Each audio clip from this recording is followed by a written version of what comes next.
Je crois que vous avez compris un petit peu le principe de ce que je vous ai dit la dernière fois. Si vous avez des questions à poser sur la psychanalyse et le travail de psychanalyse, n'hésitez pas. Je suis là pour ça. Je suis là pour vous répondre. Nous avons la psychologie classique et la psychanalyse. Ça reste une pratique très controversée quand on cherche un petit peu l'histoire du fond, mais elle est là pour nous aider encore une fois. Dire ce qu'il faut, mettre les mots comme il faut et savoir exactement ce qu'on veut. Encore une fois. Moi, j'ai aménagé cette méthode parce que je reçois beaucoup la communauté.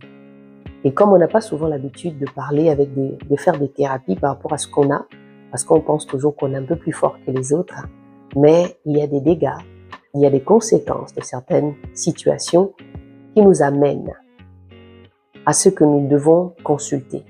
Consulter un psychologue ou bien un psychanalyse, ce n'est pas de la folie, pas du tout. Moi, je ne cherche pas ici à ce que les gens restent longtemps avec moi. Non, parce que le travail de la psychanalyse, justement, c'est très long. Mais si vous savez ce que vous voulez, on peut avancer très vite dans le travail, en mettant le point sur les choses très importantes pour nous-mêmes, pour nous changer, pour nous transformer et pour pouvoir avancer et améliorer un tout petit peu.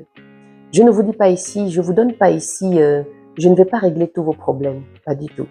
Mais déjà, vous allez commencer à vous alléger en mettant les mots, en ayant quelqu'un en face de vous qui vous comprend, qui a vécu aussi certaines choses, donc qui va rester plutôt humaine en essayant de comprendre en fait ce qui se passe pour pouvoir vous aider.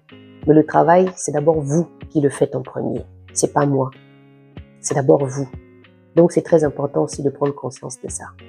Donc, je vous laisse encore cette petite réflexion et n'hésitez pas à poser des questions.